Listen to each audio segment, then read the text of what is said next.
with only a glance. She's over me. She's over me.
Ladies and gentlemen, boys and girls of all ages, welcome to the Paranormal Portal. I'm your host, Brent Thomas.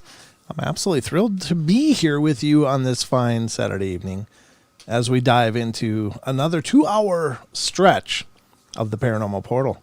And I got a lot of things on the board waiting for us. We're going to get into some cryptids. We're going to get into the news. We're going to get into a whole bunch of stuff. But we're also going to welcome to the show my good friend and co-host, the big toe of the Paranormal Portal, Mr. Don Longbeard. Oh. There we go. I pulled a Sheldon Thomas. Yes. Did you catch that time? I did. Oh, my God. That was so funny. I did. That was Thursday night, yeah. He did like, he did it one other time, and I let him go for like 30 seconds. Yep. It was just great. Yep. Oh, my God. That just cracked me up. But, yeah, how you doing, brother? Well, I'm better now that I've recovered from my mini stroke. Derp. There you go. It happens. It happens to all of us. It's happened to me enough that I know the first thing you do is check your mic. Yes. Yeah. Check one. That's the big thing, is to make sure your stuff is on. It's like one, tech support 101. Yeah, exactly. Is it plugged in? Did you turn it on and off? Hi, Portal Mom. She says, hi, honey, and Don. Hi, Mom. Good to see you, Mom. Thanks for coming in and joining us. As always, thank you, all of you who are coming in to join us. It's going to be an epic adventure into the Paranormal Portal. Don's not in the chat yet because he's waiting for an update. He's waiting for the hamster to catch its breath. Yeah. His laptop. Yeah, I mean, geez, yeah.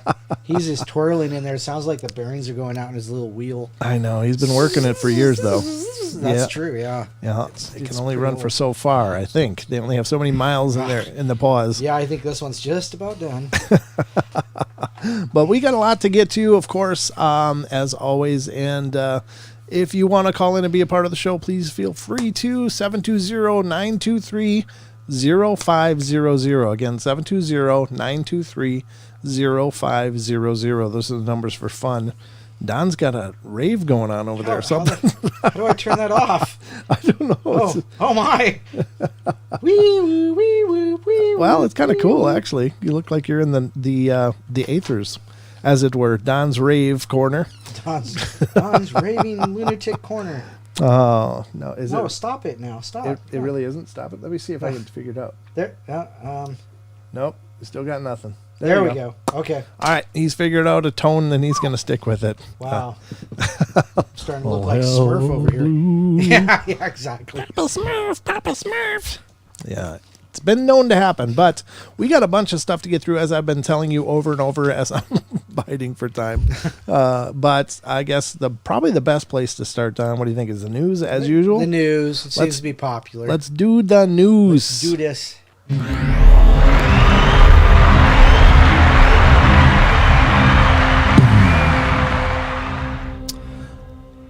All right, ladies and gentlemen, welcome to the Paranormal Portal News Desk. I'm your anchor, along with my co-anchor, Mr. Don Longbeard. I'm Brent Thomas, and this is the Paranormal Portal News. So we got a bunch of articles from unexplained-mysteries.com. Are you sure? Yeah, I think so. I opened them up a while ago. But yeah, right. As far as I know, we're going to go with it. I was just wondering if they're actually unexplained. See, well, because a UFO, if you identify it as a UFO, it's been identified, so it's an FO. And then if it lands, it's just an O because it's not flying anymore. We put the FO in UFO. We put the U in it too. Yeah. FOU. Oh, wait. Wait a minute. That's not how it goes. That's a little Don's dyslexia is kicking in. So, but the first article tonight in our news fest is coming from unexplained-mysteries.com. U.S. Director of National Intelligence discusses UFOs. So now we got the National Intelligence getting involved. Yeah. It's like, let's just bureaucracy the hell out of this, folks. So that's about oxys and morons. Yeah, it's just, the thing is that the more government you attach to everything, the more problems there is in any as far as any cohesive information flowing. Right. It's just another insertion that's unwelcome insertion. That's the best I can say. Well, let me read this article. Let me move past that as quick as I can here. Thank you. Avril Haines spoke out on the possibility of extraterrestrial threats during a recent event. I got to give it to Stephen Greer. He called this. Yeah. He said, look, we did disclosure in 2010. Though what's going on now is a false disclosure, and they're trying to paint a picture of these aggressive extraterrestrials. Mm-hmm. So I think Stephen Greer's been on the ball on this. He's dead on. He says, it says, entitled Our Future in Space, the event, which was held in Washington National Cathedral, sought to discuss a range of topics pertaining to humanity's efforts to venture out into space, including the private space sector, the development of space weapons, and the possibility of finding alien life. Look at how they put space weapons and then the possibility of alien life. Well, as long as they put the weapons first, So just in case, Just in case you were confused as to their priorities. We do not come in peace. You will be in pieces. We don't care how you come, and you come home in a bag. One of the participants... one of the participants was Director of National Intelligence, Avril Haines, who spoke at length about the potential threat of UAPs, unidentified aerial phenomena, and that's ridiculous. These things are here. They could have walked all up and down us without being able to do anything except, spit out blood if they really wanted to. I mean, that's really all we could do if they. The world. Yeah, I mean, what are you going to do? Like, these are a threat. Let's sit around and talk about it. No, they're not a threat because they've been here for a long time. Are they all good? Maybe not. Maybe there's many different kinds, but I think generally probably some that aren't. Nice. Some probably don't have our best interest in heart, but even though. What are we going to do about it? Yeah, we're going to send you a really stern letter, mister. Pew, pew. Oh, no, he fried me. I'm an ash. Yeah. And the fact that there's not a proper system in place to collate and analyze sightings data. That's kidding. BS. That's BS. They've got all kinds of systems in place to collate and analyze data. But again, it gets down to... Let's get more funding. Let's get more government involved in this. Let's get a new department. Let's get some more grants to study bullshit. The main issue is that Congress and others have been concerned about is the safety of flight concerns and counterintelligence issues, she says. Why are you worried about counterintelligence? I don't. Well, stop countering. You got to start with intelligence to have counter, though, don't you? Sorry. I'm here all night, folks. Always there is the question of, is there something else that we simply don't understand, which might come extraterrestrially? A large portion of this is that of that is based on the fact that we don't have a consistent way of reporting UFO sightings. We do, you do, we know you do. This is not like you guys are just figuring this out now. You've been doing it for 50 or 60 years anyway. True enough. We need to integrate a lot of data that we get. We need to get better at collecting information that is useful to us from different sensors that are available to us. What the hell is a sensor? The people that put it that are in the intelligence community. Yeah, exactly. And we need to deepen our analysis in these areas, and that's something that doesn't surprise you in the way that we approach our intelligence works. Actually, it does completely surprise me because I'm not sure there's a lot of intelligence in our intelligence. I'm probably picking a fight that there's no way I can deal with, but I blame Tom Ding Dong. Yeah, me too. A few days ago, we reported that Congress was set to debate a new amendment to the 2022 National Defense Authorization Act that could address some of Haynes' concern, while also making information on the topic of UFOs a lot more accessible. To whom? To them. That's it. They're not going to shovel out more information to any of us. It should be interesting to see how all of this pans out over the coming months. Yeah. It should be. I can just put a random number with some B behind it. Exactly. Yeah. And that's how it's all going to pan out. It's just more funding, more bureaucracy, more BS. And what studying do they really do? Hey, I need you to write another form letter. Right. To somebody who requested a Freedom of Information Act. Yeah, exactly. It's the same form letter it was last time. Just change this word to that word. And use this fat tip Sharpie instead. Yeah, exactly. Use a chisel tip, buddy. Just this really fat tip Sharpie when you redact everything. It's ridiculous. They're acting like they're just coming into this with a new vigor. But this is something that's been going on for a long time. I don't know who they think they're fooling. We all have known about this forever. But at any rate, welcome to the world of red tape. Yeah, absolutely stupid. But anyway, who cares what I have to say about it? Well, at least I do. But let's go to the next article. And this is, of all things to talk about, why not this? Ladies and gentlemen, those of you that are tarot practitioners, you may take a little interest in this. If you're both a tarot practitioner and are into the ufology. So let's take a look at this. Unexplained-mysteries.com reports new tarot deck aims to celebrate the field of ufology. There you go. I'm not going to play the video, but the new deck features cards based on influential real-life figures such as Whitley Strieber and Jacques Vallée. Themed tarot decks are nothing new. However, this particular deck, which is being produced through a Kickstarter campaign, has already exceeded its funding goal, is particularly topical.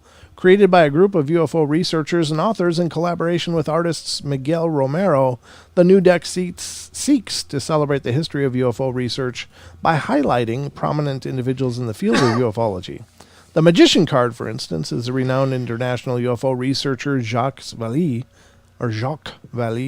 while the Lover's card shows alien abductees Barney and Betty Hill. Wow. Other figures to feature in the set include UFO authors Whitley Strieber and Drew Fell, as well as astronomer J. Allen Hynek, who served as scientific advisor on Project Blue Book and who also developed the famous Close Encounters classification system. Oh, that's really cool. The field is 70 years old, and in that time, the witnesses, the sightings, and those who study have developed a rich history full of archetypal imagery, the deck's campaign page states. The UFO Tarot deck is being created to educate, entertain, inform, and inspire those who use it with images and ideas that will give even the seasoned saucer student techniques to look at this enduring enigma with a fresh perspective. Well, it's a great way to, spin a new tarot deck, I guess. Why not? Okay. There's that, Don. There's that. Didn't know about that before, but I know about that now. Let's see what's next. That's another article. Of course, from Unexplained-Mysteries. What do they got to say now? And please support this site, folks. Unexplained-Mysteries is fantastic, and it is the the backbone, the spine of the Paranormal Portal news. They do just a great job. And this is an article, a revisitation of an article we discussed months ago anyway, but I found this was pretty interesting, and this is from unexplained-mysteries.com. Mysteries Revisited. Russian genius claims to be a reincarnation of a Martian. Boriska Krapetyanovich has made some fantastical claims about his past life and purpose on Earth. Krapetyanovich, I'm just totally hamming that. I don't know how to say it. Just say Boriska. Boriska, who hails from Volgograd, is not your typical genius. While his superior memory, language skills, mathematical prowess are not uncommon in savants, it is where he claims to have obtained his knowledge and abilities that makes his case particularly unusual. According to reports, Kripyanovich Boriska claims to be the reincarnation of an individual who once lived on the planet Mars as part of a civilization that was devastated by a nuclear conflict. He also claims that some of his species continue to survive to this day on the Red Planet and that they are currently working to rebuild their society in the wake of the disaster. His purpose on Earth, he maintains, is to help ensure that the same thing doesn't happen here. While it's easy to dismiss Boriska's story as the product of an overactive imagination, there is no denying that his skills and knowledge are way above average. Yeah, that's why he's a prodigy. According to his mother, he had gained the ability to read and draw when he was less than 2 years old, and always maintained a keen interest in Mars and space exploration as a child. When he began school, his teachers were also impressed by his intellect. But could there be any truth to what he's saying? Mars is a highly inhospitable place, and if there was a nuclear conflict between two warring factions, there is no evidence of it on the surface today. Are you sure about that? I mean, does a barren wasteland come to mind? It does to me. Well, but have they found any levels of nuclear radiation? I don't know. Dumping, whatever. I don't know. But if it's been like 2 million years. Right. Who the hell knows anyhow, right? What would be left, yeah. Yeah, exactly. Furthermore, the conditions on Except Mars... a barren wasteland. Right. Conditions on Mars are such that it would make survivability practically impossible. Perhaps he recalls a life on some other distant world in a far-off solar system. Then again, perhaps his memories of a past life as an alien are the product of his childhood fascination with the topic. We will probably never know for sure. Well, I don't know. I think anything's possible, folks. Could he be a reincarnated Martian? Sure, why not? Why not? We've heard of reincarnated dogs being people. I was a bad dog, but now I'm a good dog. Or, little kids saying stuff like that. And you had to make me go to sleep. Yeah. I guess if that's possible, then certainly aliens are also possible. Let's see, we got 10 minutes. We're still doing good. Wow. We're not doing bad at all, Don. Sweet. All right, let's get this part closed. There we go. And the next one is, woman survives 9 days in Arizona wilds. Now, this is from 2016. So it's from the Wayback Machine a little bit here, but I just found this and I was like, wow, that sounds interesting. Let's see how she did it. The 72-year-old Ann Rogers was forced to drink pond water to stay alive after becoming lost in Arizona. Rogers, who had been driving from Tucson to Phoenix to see her grandchildren, became lost while trying to traverse the White Mountains and ended up running out of fuel in the middle of nowhere. Wow. Oof, that's not good planning. Nope. She lasted for several days on emergency rations that she had kept in her car, but once these had run out, she had little choice but to start foraging for other sources of food. Wow. How little traffic is on that road that nobody saw her car? She was eventually rescued after 9 days in the wilderness by a flight crew who managed to locate her thanks to a help sign she'd created on the ground using sticks and rocks. There is a picture of it, but it's, as you might imagine, sticks and rocks spelling out help, exclamation point. I don't know what else you need. Yeah, I'm going to, skip the video on this, but despite suffering from exposure, she was found to be in surprisingly good health. Well, I'm glad that the water worked out for her. That could have worked really in reverse. That's true. Yeah, she could have really super dehydrated herself in a hurry. But very good. Maybe she boiled it. Maybe she did other things. But at any rate, that's pretty incredible. I don't know if I'd make it more than 24 hours. I have to sleep on the ground. Whatever, dude. Calling my manager. I don't get paid for this. I'd go full Karen if I was out there without gas. Whoa. I'm just kidding. Thanks for sharing, Karen. Yeah, that's right. To all you Karens out there, I love you, just for the record. One of the sweetest people I know is named Karen, so it's kind of funny. It's just tongue-in-cheek, of course, but what do you do? Let's get to the next one here, and this is, I think, the last one that I got pulled up, believe it or not. And then we got 8 more minutes. Might have to pull up something else, Don. Oh, my goodness. Yeah, I didn't know we'd burn through the news so quick. Goodness. But we do have other stuff to talk about, of course. Sweet. But here is an article from unexplained-mysteries.com. It says, theme park offers virtual cremation ride. What the hell? Hey, kids, want to see what it's like to be a cadaver? How about crispy?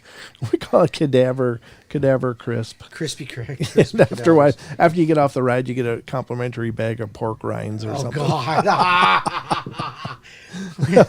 with the creamy, crunchy center. Just like Mom used to make. My mom's out there, so that's extra funny.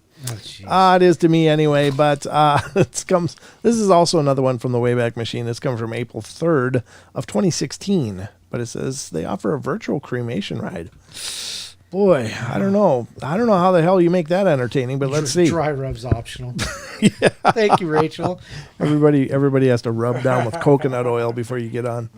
The Window of the World Museum amusement park in Shenzhen, China, has set up a rather unusual attraction.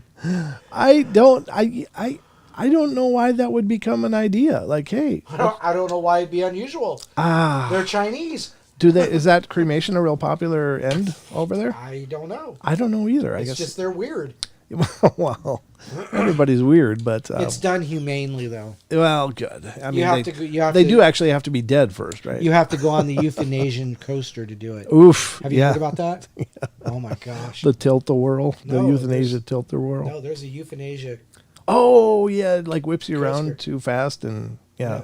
Yeah. We'll talk about that later. That's well, you can talk about it right after this article because I'm kind of curious now.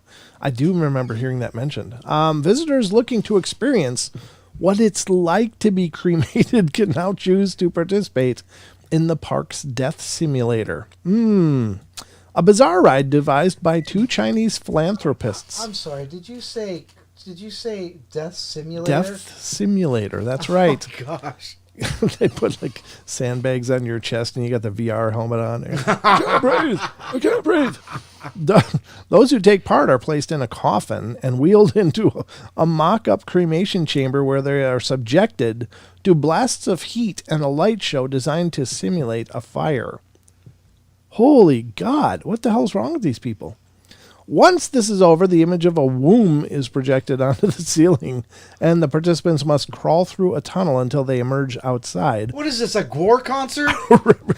Representation of being reborn. It's a Gore concert. Oh, dear God.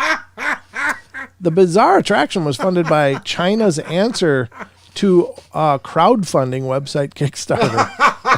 Oh, really? It at least gives you the chance to calm down. It brings you back to earth to think about some of life's problems, said one visitor. When you walk through that door, you will experience some changes in your mentality, and it will be different from what it was before you emerged. Yeah, probably like going to need some therapy. I think this is really great and very worthwhile. What? You can't make this stuff up, right? Oh my gosh. That's one hell of a weird theme park. Wow. So what is the death coaster or the what'd you call it? The Euthanasia coaster. Yeah. Hey Carrie, how you doing, buddy? Oh, hey. So the Euthanasia coaster. It's actually not a fact yet, but it says basically the Euthanasia coaster is a hypothetical steel roller coaster designed to kill its passengers. Oh dear God. It was designed in 2010 and made into a scale model by Lithuanian artist, I don't know how to pronounce his name, a PhD candidate. So he actually is some kind of a doctor at the Royal of Art. He's a doctor of art. Royal College of Art in London.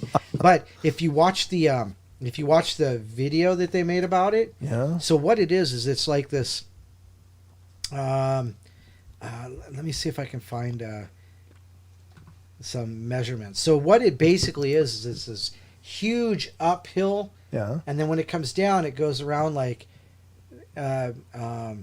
descending concentric loops. Okay. So they get smaller as you go, but you hit like 10. You hit like 10 G's all the way through it, Oh, and dear basically it drives all the blood into your brain, away from your heart into your brain, and basically drives it away from your brain, and you basically pass out and die. So Okay. yeah, there you go. Yeah. So Well, riding the coaster track, series of motion elements, celebrating Euthanasia coaster. It doesn't say. It's not telling me how big it is. Okay. But it's like 7 loops, and it's designed to, because you have this sense of euphoria. You get this dopamine rush, and then you die. Then I imagine you get a DMT dump, and then you die. All right. It's well, supposed to be painless. That's just even more disturbing. But know. you know, what the hell? I don't know. That's going to conclude the news. But you know, being burned to death and reborn through a womb sounds like a gore concert to me. I don't know what a gore concert is, Gore? but it doesn't sound like fun. You don't know who gore is? No, I don't. My. All right, They're that's going to wrap up the scumbags. news, folks. We'll be continuing with the show. There you go.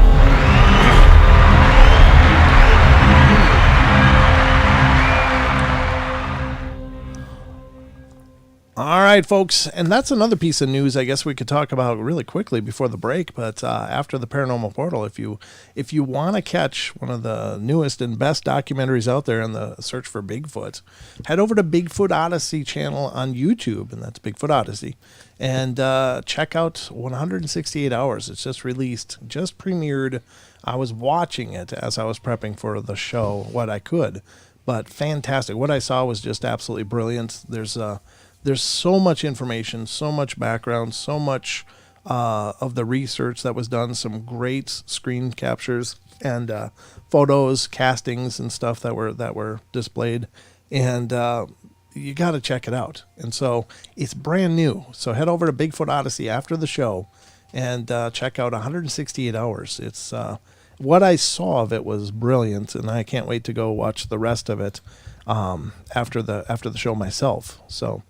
Yeah, it is awesome. You're right, Sugar Britches. Absolutely. So, ladies and gentlemen, we're aiming towards our first break of the night as we're grinding through the 2 hours of unbridled fun here on the Paranormal Portal. So, we're going to go to that break, and we will be back, and we're going to dive into some other of the amazing strangeness, including some Bigfoot stories, some werewolf / Dogman stories, and some other just oddities that I pulled up and thought we'd have fun discussing. So, with that in mind, I'm just waiting for the bell to come on.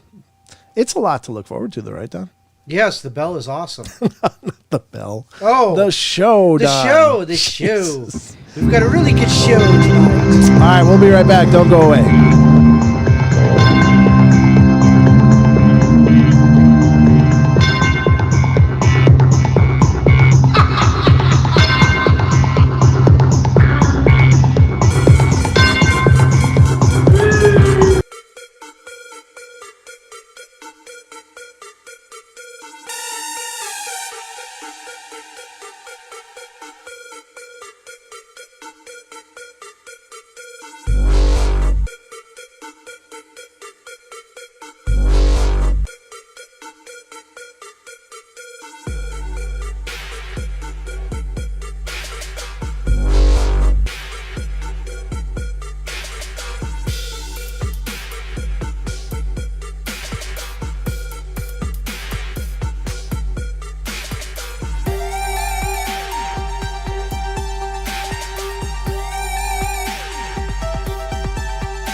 right, ladies and gentlemen, we are into our second half hour of tonight's show. We're going to do 4 of them collectively by the time it's all done. But this is number 2. We're into the back half of our number 1. Can you believe it? It happened so fast, Don. So fast. So fast. So fast. It went by like a blink. Like so fast. Like a blink, but we are so thrilled. So many of you are So with us thrilled. tonight. Jesus, Don. So thrilled. So muted. All right. All right. We got that worked out. All right. But we have a lot more paranormal fun to bring you, as is always the case here on the show, where I lose lots of sleep aggregating information to bring to you on the Paranormal Portal. But I guess we should start with that, huh, Don? Start with some of that aggregated fun. Where the hell's my mouse? There it is. Can I actually tell you how much I look forward to releasing this new podcast? Oh, did you listen to it? Loved it. Oh, my God. Because it's stuff that I've been saying, he's right on the same page. We're on the same page. I was like, wow. I'm actually going to put a teaser of it out on Facebook tomorrow. But ladies and gentlemen, our next podcast episode is going to be it's really an incredible discussion. And quite frankly, the guy reached out to me out of the blue. Jeez, yeah. But he's a podcaster and researcher over in Bahrain.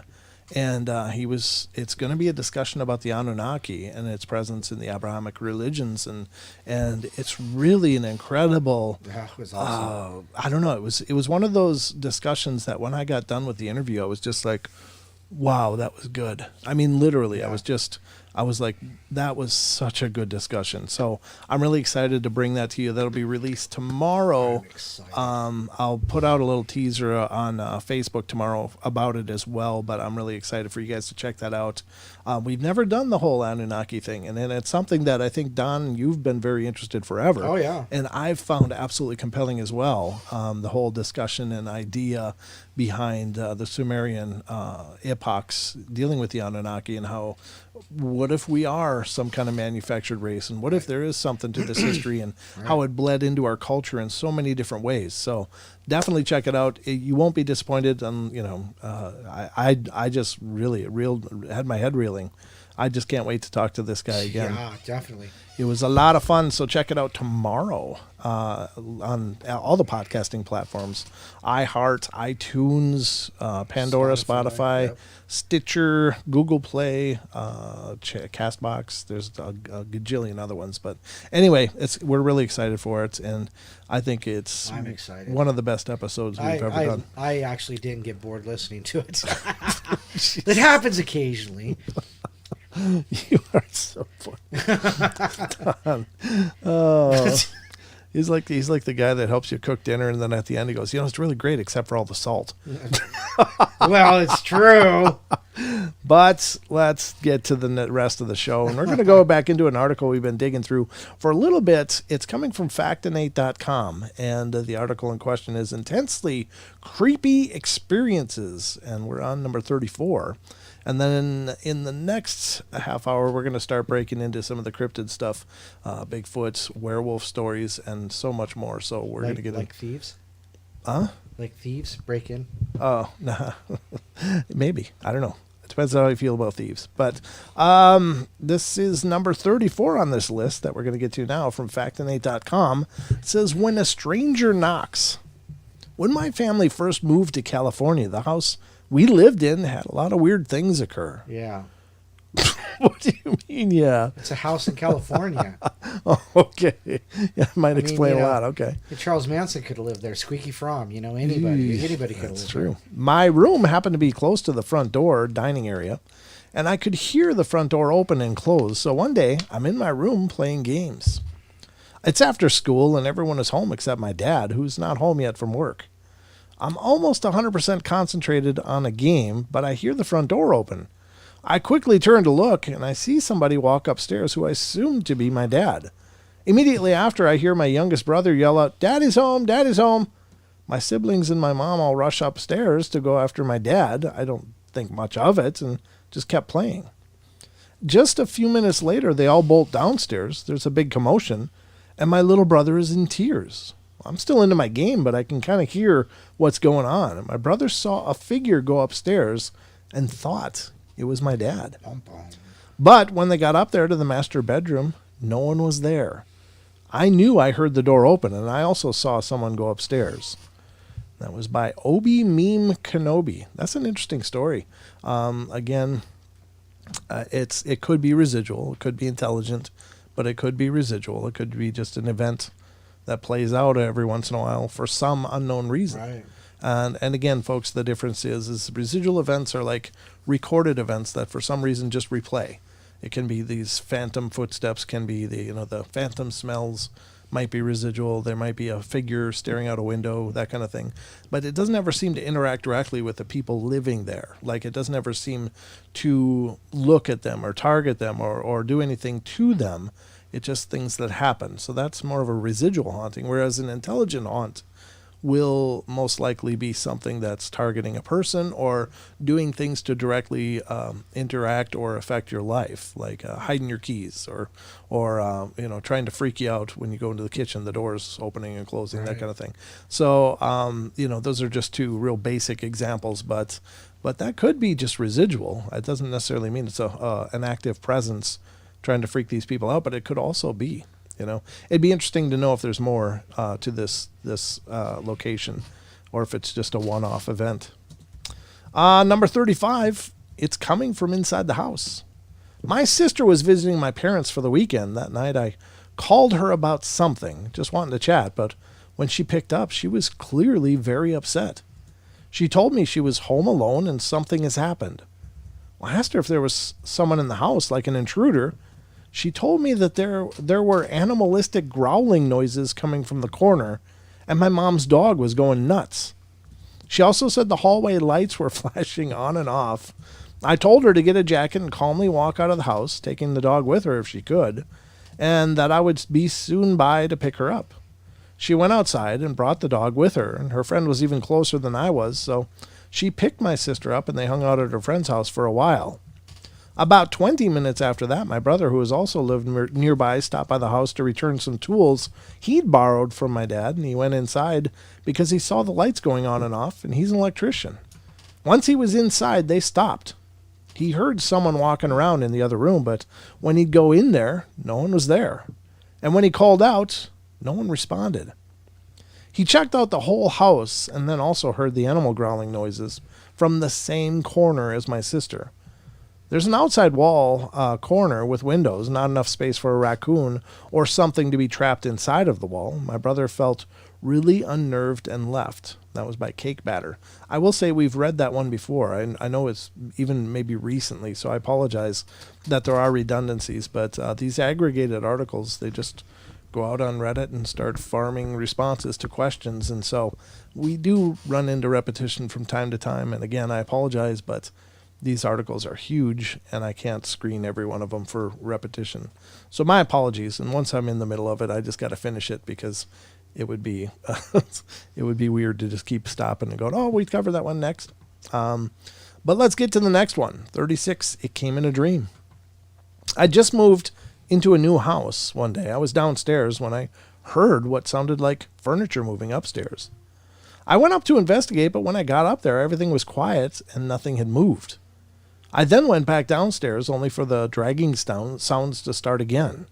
I go back up, nothing. This went on for about an hour. I almost called the authorities because I was positive someone was in my home. I ended up calling a friend and kept them on speakerphone while I searched the attic, thinking maybe an animal could be hiding, but I never found anything. Eventually, I gave up my search and went to bed. But it was far from over. That night, I had a dream that I was driving to work in the rain and fog and crashed my car. Someone approached me and asked, "Are you ready to move on?" Oops. Oh, jeez. And that's when I woke up. Yeah, just always say no. At that time, I was working mid-shift, so around 10 p.m. that same day, I got in the car on a foggy, rainy night and made my way into work without any issue. The building I worked in had the security cameras all over, and it was being so late, I was the only person coming in. When I get inside, the person I was relieving asked who I came in with. Well, I was alone, but she swore someone followed me inside. Wow. It was a very unnerving 12 hours, to say the least. Yeah. That was written by I Loves My Bacon. Yeah. So you want to keep it on your body too, huh? Yeah. Oh my goodness. Keep all your bacon slabs on connected. That's really strange. Somebody. Oh, who'd you come in with? Well, me. I just the royal we. Yeah. The royal me. Me, myself, and I. Yeah. And you found out, no, that's not what was seen. There's you, yourself, and that other thing. that dark creature that followed you in. Yeah. What'd you bring your dog to work for? Why did you bring shadow people? That's kind of scary. Is it shadow people bring to work day? Bring your shadow person to work with. Oh my goodness. I don't know, folks. It's just the paranormal, right? But Wow, yeah. now that's a good incident, though, to demonstrate transient spirits. Like sometimes they will follow people. They will just do this temporary attachment, follow them around, and then go somewhere and go with someone else. I mean, they may not. Hey, we're taking a field trip. may have followed that guy in, but then left with the other person. You know, like, hey, that'd be scary. Let's go to your house, see what's going on. So you're having the after hours party. I'm there. Yeah, that's right. I'm just saying, you just never know. But number 37 on our list is Guardian Angel. I like these angelic stories. Usually they're very uplifting and fun. And it's nice to see the lighter side of all this stuff because we spend so much time digging into the darkness of it all. Right. So it's nice to get the uplifting stories once in a while. It says, way back when I was in junior high, I was sitting on some bleachers after school watching an intramural floor hockey game. Great sport. I used to love floor hockey. Now, these bleachers were pushed all the way in, so we would literally climb to sit on the top of them, which I'm estimating was probably about 10 feet. So I'm sitting there, and I stand up to move, and my foot gets caught. I try to save myself, but I end up falling. What's really odd is that I don't remember the fall at all. I remember starting to. Then I wake up just as I hit the floor, but it was like I'd fallen only a few inches and landed on my back. I heard the gym fall silent as I popped right back up. The teacher asked in a panicked voice if I was okay. I said, yeah, and then just climbed right back up. I should have bounced my head off the floor and had some kind of injury, but I felt literally nothing. Yeah, I could have been caught, right? Yes. Could. That was by Project Shadow 316. Yeah, at least, if you're going to have a guardian angel, it's good that they show up every once in a while. Yeah, glad they're on duty. Yeah. So, all right, number 38, The Bad Omen. I was living in New York in 2001, just a few blocks from the World Trade Center. Early on the morning of September 11th, my roommate came downstairs September 11th? That's right, that's what it says. Oh. Came downstairs for breakfast, but she looked so exhausted. When I asked her what was the matter, she said she hadn't been sleeping well in the past few weeks, and that she kept having bad dreams about lots of people perishing. We shrugged it off until a few hours later. She didn't have any more of those dreams after that night. So it was on that night. Wow. Living in New York, having dreams of lots of people perishing for weeks. Wow. And then boom. Yeah, there's the picture of the Twin Towers. Wow. That's so sad. Wow. Even still, that is just always going to be a scar in our psyche. Hey, Taco had some news that he wanted to share. What's that? He said he's awesome. Taco is awesome? Taco is awesome. Okay. Well, thank you, Taco. Thanks for sharing that. But gosh, humble much? I appreciate that. Newsflash, ladies and gentlemen, Taco's awesome. Taco's awesome. Okay. All right. Moving on. 39, The Road That Never Ends. My daughter and I still wonder what happened that night. We were traveling along the 401 highway in Canada from London to Kitchener. We'd done this trek many, many times over the years. My daughter had to go to the bathroom really badly. We were almost home, so I tell her that the next exit ramp is ours, so we'll be home in 15 minutes tops. So we keep going, watching for our exit, which should be no more than a few minutes. But it doesn't come. We keep going and going and going, all countryside. Finally, an exit comes up, but it's not the one we're expecting. Somehow, although we hadn't thought so much time had passed, we'd missed at least 4 exits. Wow. We were watching for them and passed through 2 cities without seeing them. Wow. That's not your average joyride right there. Ooh. That's not the time you want to be missing exits either. No. You're already, Yes. Your teeth are floating. You don't need to be passing exits in towns and stuff. Oh, God. Yeah. That was by Implode Mode. Number 40, the friendly ghosts, which is nice because we need those too. When my wife and I were in our second apartment, I saw stuff all the time, but the first encounter was the weirdest. I was hanging curtains standing on a poofy chair when I started to lose my balance. I felt a hand on my butt steady me. I finished drilling in the last screw and then turned around to think nothing. I expected my lady there. As soon as I turned around, that's when the feeling of the hand left my butt.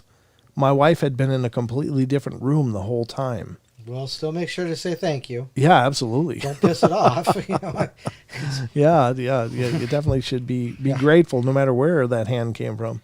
But that was by Hero Botic. Number 41, Sleepless Nights. God knows you've had plenty of those. Oh, yes. Not my story, but my maternal grandmother's. She was born in 1910 and lived to be 97. Wow, that's a long life. That's almost 2010, yeah.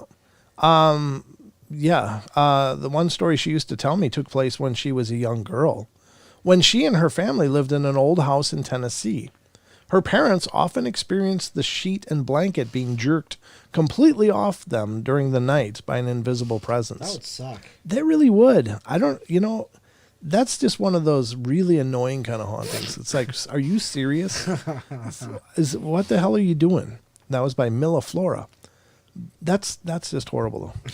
They just leave you the hell alone.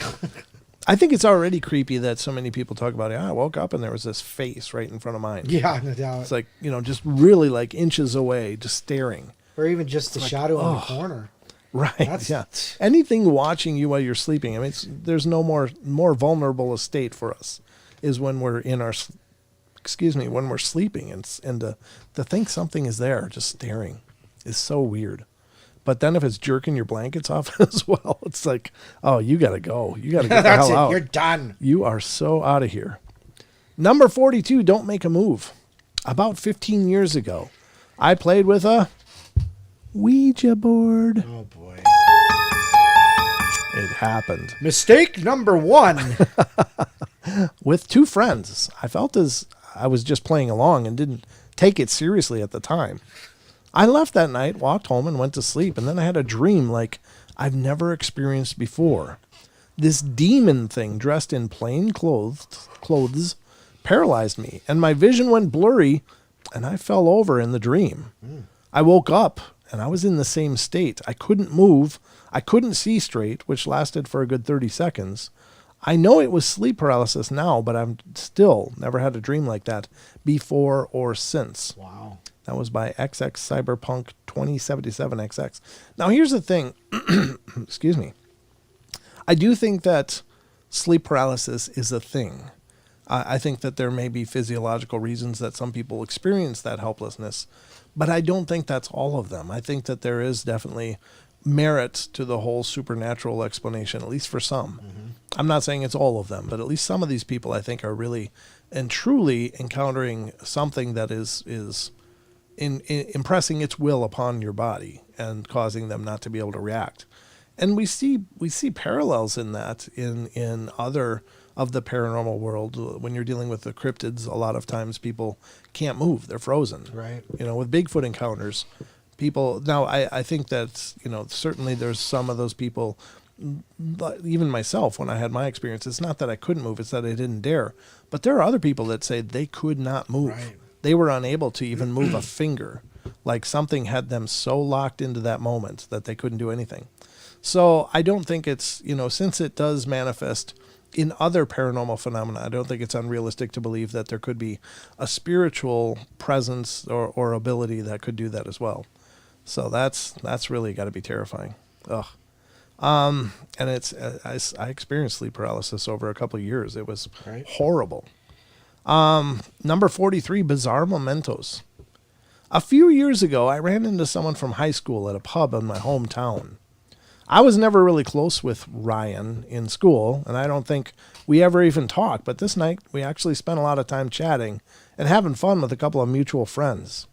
He was so friendly, and we shared a lot of interests, so it felt kind of incredible that it never hung out before. Our city just isn't that big.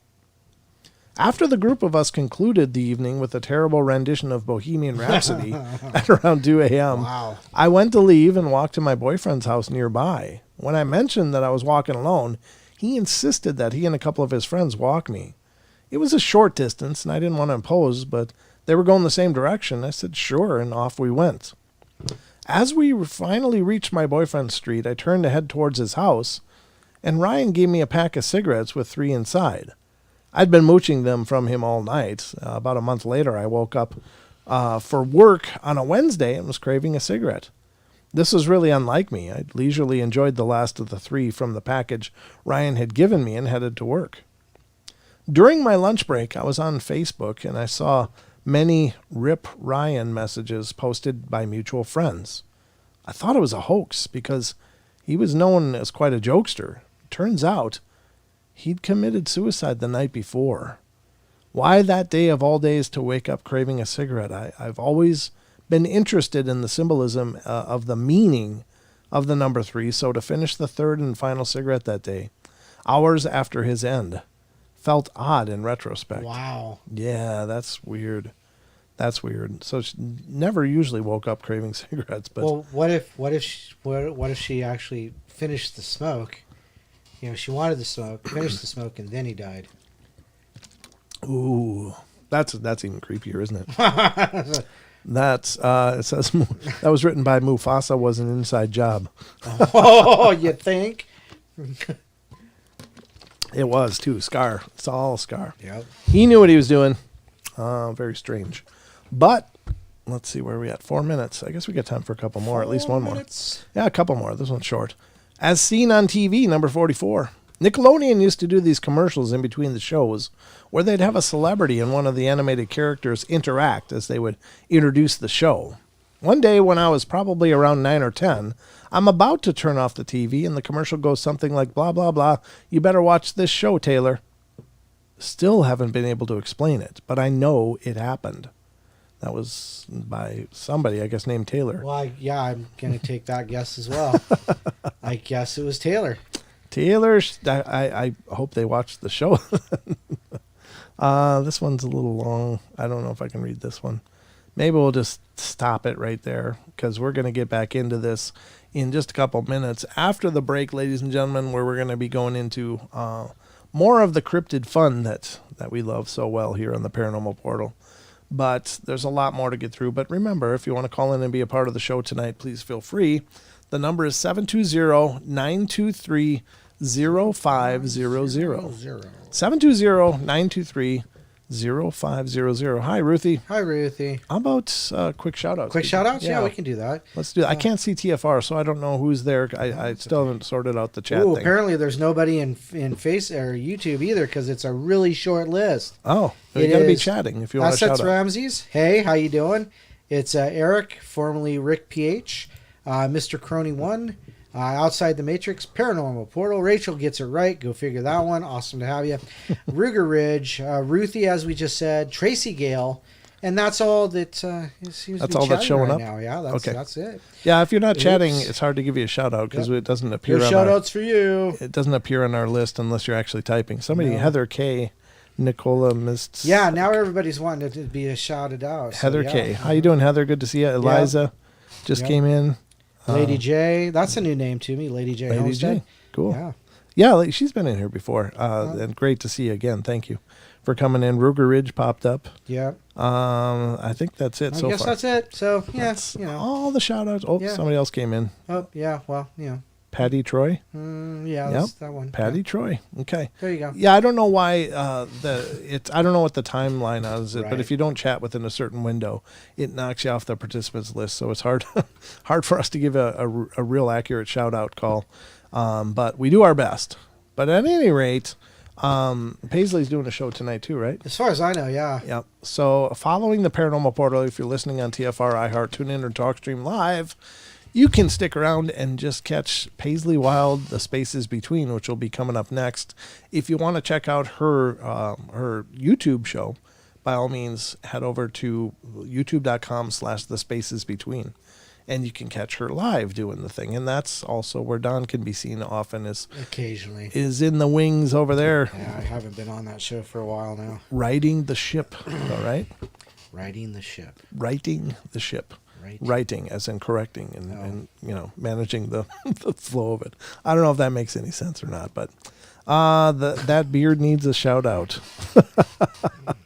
What does that mean, that beard? I have no idea, but there it is. That would be Mr. Don Longbeard's the beard over there. He always gets shout outs here. We make sure to shout him out regularly. Yeah, as in, Don, would you shut up? No, not usually that. Never usually that. But we are going to be right back in just a couple minutes, ladies and gentlemen. Don't go away for the next hour of the Paranormal Portal.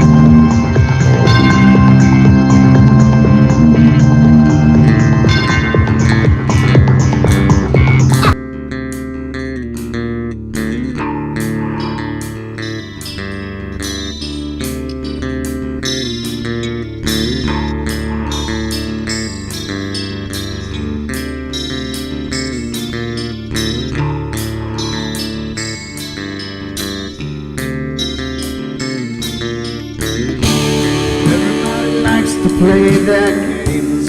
Everybody loves to place their bets.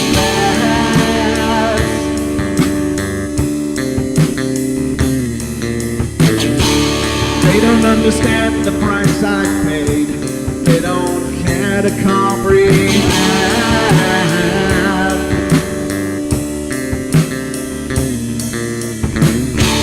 Trace their lines upon my body, ripping scars across my heart.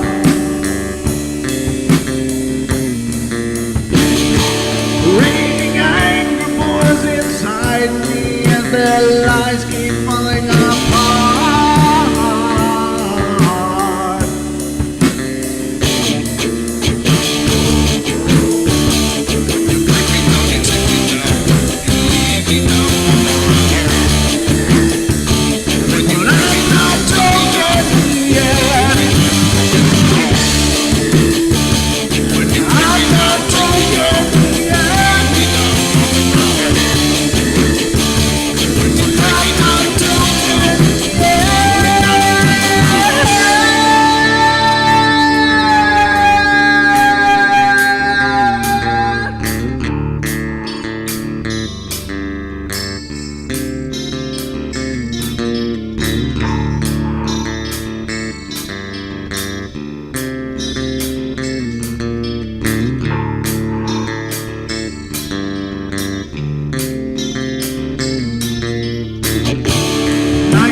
With my silence, I am not a stupid boy.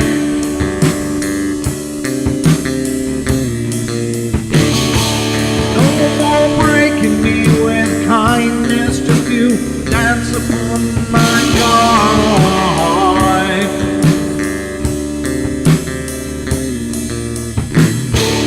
Leading me with empty promise, you're just another fucking mess.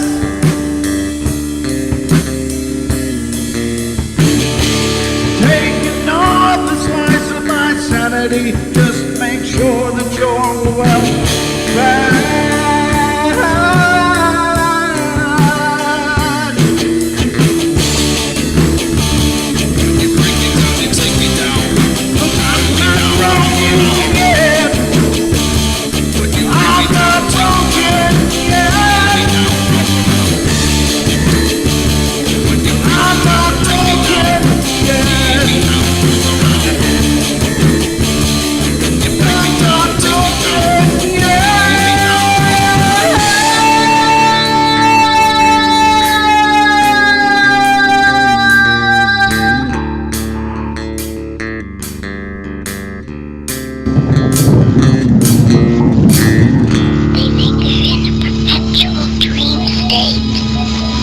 A nightmare from which they cannot wake.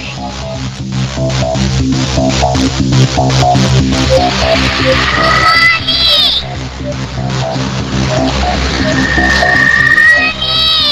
I can't see you, Mommy!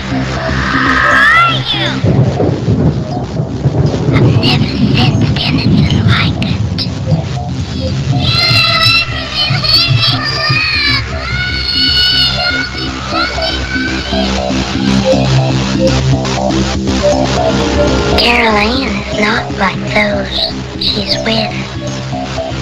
They're attracted to the one thing about her that's different from themselves. Her life force. It is very strong. It gives off its own illumination. It is a light that implies life and memory of love and home and earthly pleasures. Something they desperately desire, but can't have anymore. Right now, she's the closest thing to that. Poltergeists are usually associated with an individual. Hauntings seem to be connected with an area. A house, usually. Poltergeist disturbances are fairly short duration, perhaps a couple of months. Hauntings can go on for years.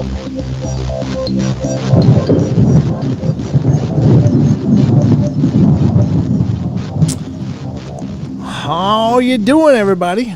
We are just now entering hour number 2. Howdy ho, everybody. Hi, everybody. Hi, everybody. Welcome to you all, and good to see you, Sherry. Thanks for coming Uh-huh. in. It's awesome to see all you guys here. Tell Muggs and Estrella hi for us. Oh yeah. Give the family our love, of course. Absolutely. Of course. But we have a lot more of the paranormal fun right on deck here. Now we're going to dive into the cryptids, and then we'll probably brush up the night with a couple. Well, we'll see where we're at. Sometimes I burn through this stuff a lot faster than I think I will. Other times I don't. So I just do my best to pull up lots of stuff to talk about if we so need. But the first one I want to talk about is an article from animalien.com, and this is a really neat site. And yeah, I'm just hearing the Alexa. I'm thinking, should we turn that off? Do you want me to go? Would you mind? Yeah. We're gonna turn off the Native American flutes in the other room. Because Alexa said so. Yeah, she's awful belligerent sometimes. Like, she's calm on some of them, and then she really cranks the volume on others. So I always have Native American flute music playing through my house just because it's calming, it's relaxing, and I figure it can't hurt given the fact that we dive into all this weirdness all the time. Oh, did you hear that static? There was a big burst of static on the line. Oh, yeah? Yeah, at the same time. Maybe she's... Well, you have to speak to her firmly in an authoritative voice. Alexa, off. Yeah. Just okay. Yeah, get off! Gosh darn it. All right, so we're going to get into the paranormal parts, the cryptid parts. There was another one. Did you hear that? Mm-hmm. Was that... Yeah, she's like, yeah, shut up. Quit talking to me. I'm busy. Don't talk to me like that. Oh, hey, Dream. Good to see you. Thanks for coming in. Call the MIBs. Yeah. Don's beard took Carol and... Oh, yeah, good. You could lose a toddler in there in a hurry, I'm sure. Just a bit more than a toddler, but no thanks. Yeah, no, I didn't want to go creepy. It was just a statement to the size of the beard, Don. It's an achievement for many. But let's get to the article in question from animalien.com, and we got a few of them lined up here. The first one is a werewolf horror, real story of terror. And this is from May 19th of 2021. It's written by the Animalien crew. And apparently, this is a podcast as well, folks, so definitely check it out. They got a great site. This site is really well done with lots of paranormal and Fortean topics as well. I mean, there's just so many really good sites online. And I hope you guys support what they're doing. Give them visits. Give them your love, and go check out their articles. Because even though we do little snapshots of all these sites, there's so much more on every one of them. And if you're into this kind of entertainment all the time, you'll be well preoccupied getting through the mountains of articles on all of these sites that we use on the show.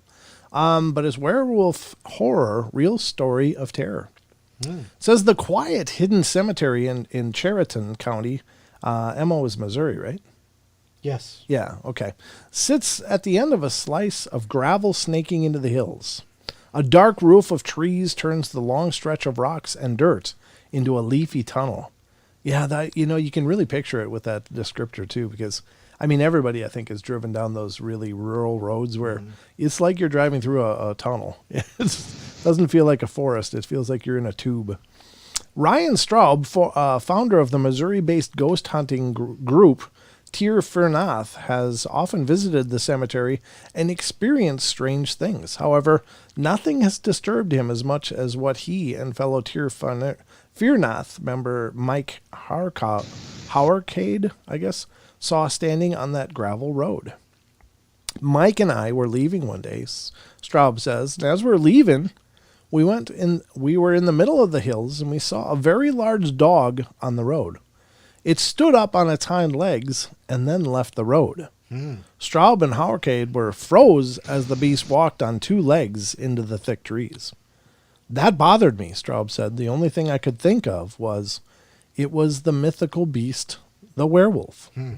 Or Dogman. Could be a Dogman. But anyway, werewolves in various forms have existed in many cultures across the world, from medieval European werewolf that dominates horror movies to American Indian skinwalkers. The image of a man changing into a beast has terrified people for centuries, but sitting safely in a cozy house, watching television, the werewolf stalking the night is nothing but a legend. I think what I'm going to do is just try disconnecting and reconnecting, because that sound is driving me nuts when I'm trying to read. It's like right in my eardrums. So let's try that again. I'm going to disconnect from the network, and then we're going to reconnect to it right now. See if that helps get rid of that. Sometimes Skype gets a little finicky and gives me these weird audio problems. Yeah, true. Not Skype. Even Skype does. No. But some people think that's dead wrong. The glow of city lights bathed the Arizona night in gray as four teenagers walked into the Shalimar Golf Course in Tempe. Carl Davis, now an adult, was in high school when he and his friends, bored with their weekly Bible study meeting, walked outside. The girl's house we did it at lived right on the golf course, Davis said. The Shalimar Golf Course sits in a highly populated residential area of the city, so the group tried to be quiet as they kept to the edge of the golf course, walking along palm trees that lined a wall. We were there, talking and goofing around, Davis said. My girlfriend says something like, "Hey, something just jumped out of that palm tree." The trees were approximately 35 feet tall, so the other teens laughed and resumed their conversation. A few seconds later, she lets out a blood-curdling scream. Just pure shocked terror, Davis said. As Davis turned towards his girlfriend, he saw something he couldn't believe. I look in that direction, and there's a creature lumbering along the wall towards us, Davis said. It was as tall as me, 6 foot, hunched over, huge snout like a werewolf. The beast, blacker than the night, surrounding it. Oh, surrounding it. Okay. Lunged toward the teens, and they ran. It was chasing after us, Davis said. It was running along the wall towards me and just turned and ran. I just turned and ran. I didn't think to look back. Yeah, that's the kind of sight you don't want to see coming at you. Look at that picture. Isn't that just... Pretty scary. It's scary for sure. The teens never saw the thing again, although something about the encounter still confuses Davis. It was in the middle of town, he said. Wow. That's what always gets me about that thing. Not out in the woods or at a secluded cabin, but Tempe, Arizona. But Arizona and Missouri are not alone in these encounters. Corey Williams, her cousin Richard, and two friends were driving near Midlothian, Illinois, on a late-night trip when a large man-like beast ran into the road. A 6 to 7 foot tall man-beast thing ran from the Rubio woods to the woods behind an electrified fence of some kind, Williams said. Richard swerved to miss the creature. The beast was covered in bluish-gray fur. Its snout was like a coyote or wolf, but longer. Its eyes were like holes, and the smell of wet dog wafted throughout the car. Although the four didn't see the creature for long, the thing that stuck with Williams was the beast's hands. I call it man-like because of its size and hands, Williams said. They looked like human hands, except for the fingers were really long, clawed, and covered in fur. Richard thought it was a werewolf or something. Universe of the unknown lies just beyond human perception. Maybe there is truth to the legends. Wow. So I mean, it's kind of a real 30,000 foot view Right. on several different encounters, but it does sound like they're describing the Dogman to me. It doesn't sound, I don't even know, I don't even like using the term werewolf because I think it's just such a Hollywoodized, Right. B horror movie kind of thing. Right. And it's hard to grasp it as anything else. But when you say Dogman, that cuts right through it to me, or Skinwalker. Either Right. one of those two descriptors, I think, is probably much more accurate because, truth be told, nobody saw these things transform. Right. They just saw them as these upright walking canid beings.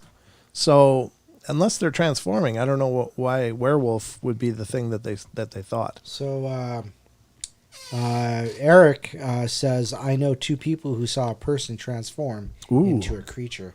So Wow. now, there you got werewolves. Now that I would like to hear, because that's not something that we hear much. Right. Even in the case of skinwalkers, it does seem, for the most part, the transformations tend to be very sudden. Like And, boom. Yeah, It's- and done by the time somebody gets there to actually witness it. right. It's like they see him, laying, in fetal position on the ground, just kind of shivering, after the fact. So Right. or it's like when the Hulk fell out of the. Son, Yeah. you got a problem. No, I'd love to hear that story, Eric. If you feel like calling in, that'd be great. I'd like to understand. The number is 720-923-0500. Yeah. So there you go. That's the number again. That's the number again. But this is one. What's your number again? I call in. Good. We're watching for it. But that's the one thing I've never heard too much of is what does that look like? Right. And it's hard to understand. It's hard to conceptualize because you're talking about someone looking like a human and then transforming. And the biological ramifications of a transformation Right. seems to be beyond the scope of what we understand as far as physics and biology. So the fact that something appears and transforms fundamentally in front of you has got to be absolutely horrifying, just horrifying. And it makes you think, well, then is it some kind of glamour? Is it just appearing like a person, but it's really not? That's the other side of it, Don. What if it's a glamour of some sort? Right. Like it's an illusion. So, again, 720-923-0500. Half of a fifth of Jim Beam, and I turn into something undesirable. Well, that could be, but I think that's true for most people, Ruger. Outside the Matrix has the lead singer from Smashing Pumpkins, who would be Billy Corgan, has seen real shapeshifters. Yes. Stated he'd seen real shapeshifters on Joe Rogan's show. Well, he's mentioned it many times, not just on Joe Rogan. Did you ever get the meat of that? Because I heard that he made those references, but I never was able to find any description of what he actually saw. I did not, but I know he's made those references before. Right. And he's, I've never actually gone out looking for what the descriptions or anything like that. I did. But he talks mostly about reptile, Yes. draconian aliens, things like that. Right. And lizard peoples. So Right. that's usually his thing. Hey, guess what? We got a call. Look to your left. We do got a call, and this is the call coming in right now. Area code 505. You're on the air live with us. Hey, how are you? This is Eric. Hey, Eric. Welcome to the show. Thanks for calling in. 'Cause I'm really excited to hear what this is. So the floor is yours. brother. Okay. A friend of mine his mom was in the Air Force and stationed in England. And he said he was at a party and he walked home because, he was hanging out and he doesn't do any of the drugs or alcohol or anything. Mm-hmm. So he got bored easily and was walking home. He said he had to walk across the moors.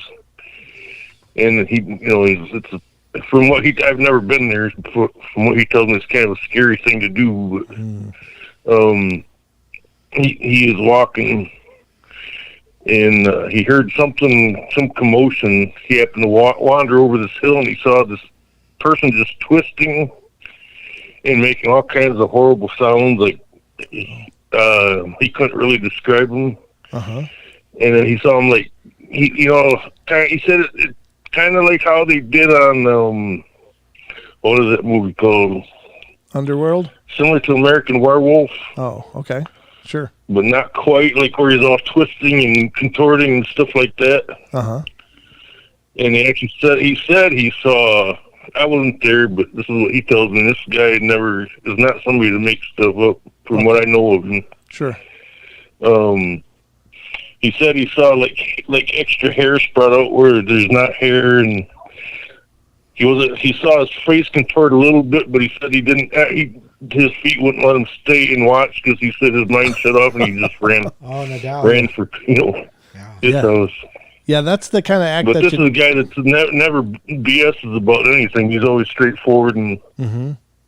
Yeah, I don't think you want to. Like really, and he's told me that thing a couple times. Oh, I'm sorry. Go ahead. I was going to say I think that's the kind of thing that is probably the best idea is to get the hell out of there, because you don't want to see how that ends, because it's probably ending with you being in a real bad place. So I don't blame you. Yeah. I agree. Wow. So but like I said, I didn't believe him the first time, so I'm like, oh, come on, really? Yeah. And his face gets like deadpan serious. He said, look, I don't tell this to everybody. We just seem to be, because we always talk about like paranormal and stuff just when we got bored or whatever. Sure. Wow. Just to kill time. But like I said, he's never, ever told me anything that hasn't been, factual or whatever. So. Right. Yeah, that's creepy. He's not a teller of tales. Was there any... Another person that was in the... Huh?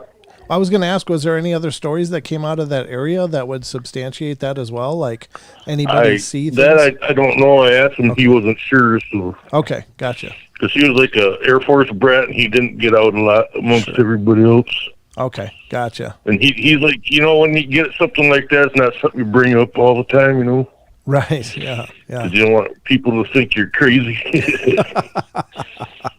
Oh, no, that makes sense. So what was the second Could story? you imagine trying to tell that to everybody? No. No, I couldn't. Yeah.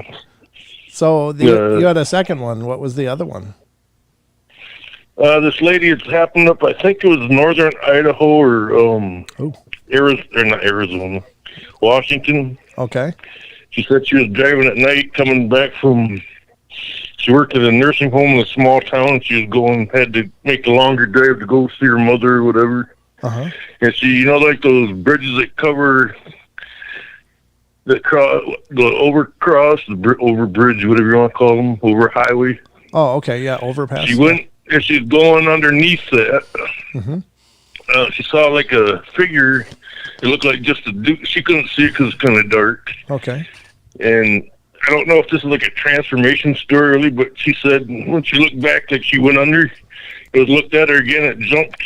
This person jumped up on the railing and jumped off. And as it jumped off, it's like wing. Like she said, she swears this is true. Like I said, I wasn't there, so sure. She said wings came out and it flew up to. It flew at quite a fast speed. She said I was going like 40 miles an hour. Uh-huh.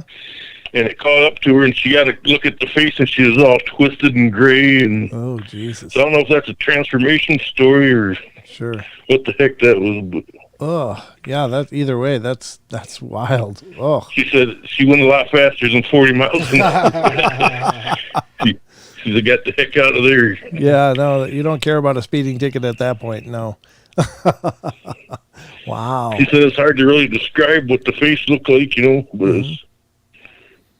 Wow, that's really intense. That's incredible. I appreciate you sharing. Yeah, I hear a lot of. I never heard those though. That's what's great, and that's why I love the fact that so many of you who are out there have these experiences or have heard, because it helps to fill in a lot of blanks. Right. If you listen to like the a lot of the Navajo from on the reservation in New Mexico and Arizona, they got a lot of stories like that. Wow. You talk to them about skinwalkers, and they'll tell you it's fact. Oh, sure. Like they're telling you they saw a bear, or they saw their uncle. Yeah, they'll tell you, yep, they're real, and they'll tell you some of their stories. It's pretty interesting. Wow, that's pretty crazy. In fact, that's funny that you should say that, because I just had been corresponding with a guy that has knowledge of skinwalkers, and I asked him, would you want to be on the show? And he's like, no, but he's willing to tell me about things, but he says, I don't want to give anybody any information because somebody out there is going to try something and have problems. So I was like, well, I can understand that. All right. Yeah, I can respect that. Yeah. So if you could find someone that's willing Yeah, to and talk to they you. don't like it. Huh? I said, if you can find someone that's willing to talk to you, that's a real treasure. Yeah, right. Well, it's like, I work for with the developmentally disabled people, Uh-huh. and you get kind of close to some of the families doing that. Sure. And then for some reason, whatever reason, the subject pops up where, like, I'm curious about that stuff. Mm-hmm. So if I hear them, like, talk about paranormal, I'll ask them about it. Oh, cool. Yeah. And a lot of times they won't talk about it, but clients' parents, we got to be friends because they trusted me to take care of their son. So. Oh, yeah. And when they brought it up, and they were talking about it with their relatives and friends, and because I went home with them for Christmas to help them out over dinner and stuff. Uh-huh. And I just happened to broach it with them, and they actually told me a few things. And wow. Pretty terrifying.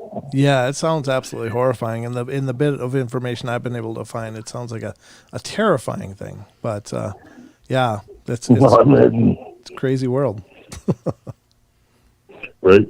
And if you don't mind me telling one more thing, you know how I'm always bringing up Chicken Man, just kind of kidding around? Yeah, please.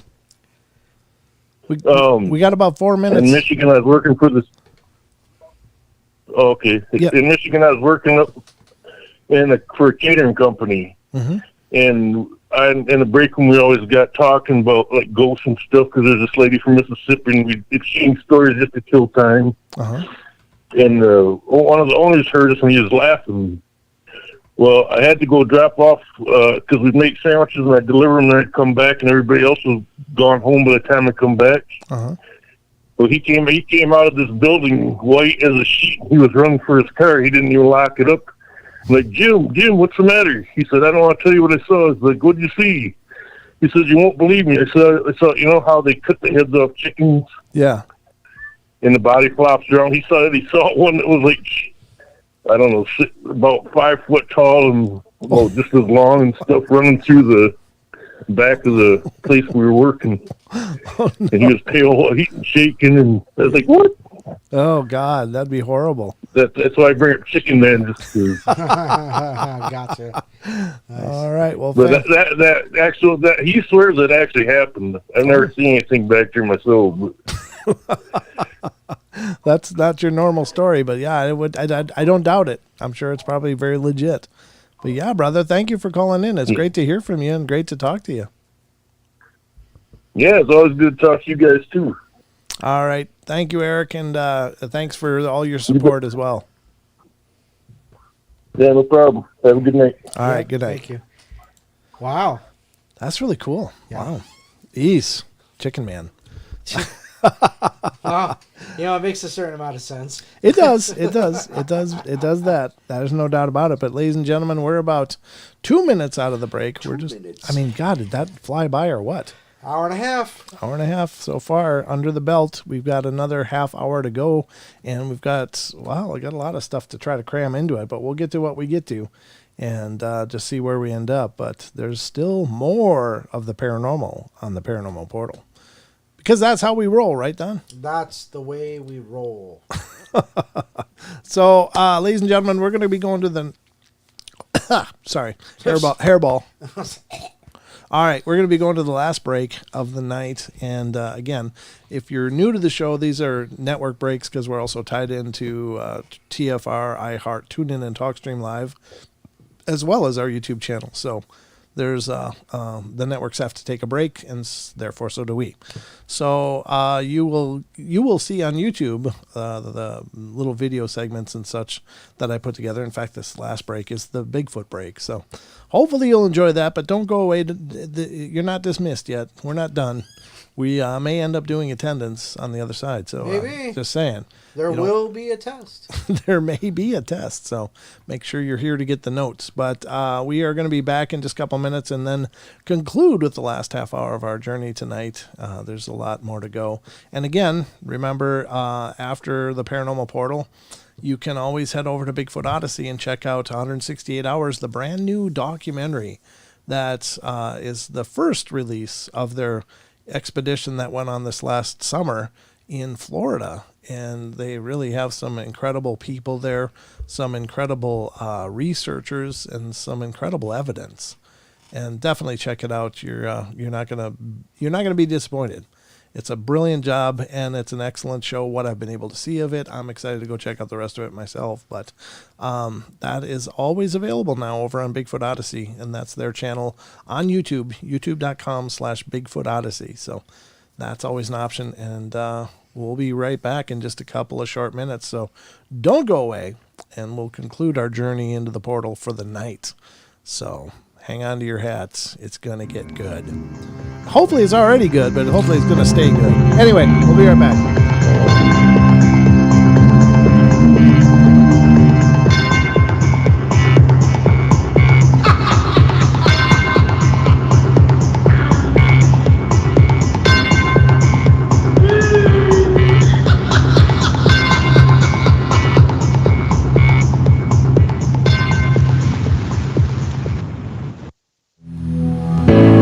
The review.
and gentlemen, welcome back. We are in the last half hour of the show here tonight as we are enjoying our journey through the paranormal portal. And no, I've never been on Coast to Coast. I've never even been asked to.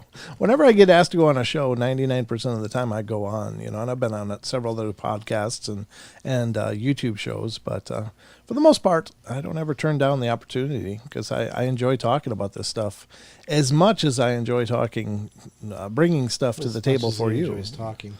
Yeah, actually, it's funny because outside of the show, I'm very introverted. Like I don't like regularly engage people in lengthy conversations. Well, as you know, how many times do we talk on the phone? Right. Yeah. Very rarely. And it's not because I'm not interested. It's just we don't. I'm just in a tunnel, and most of the time I'm a very, very much a hermit.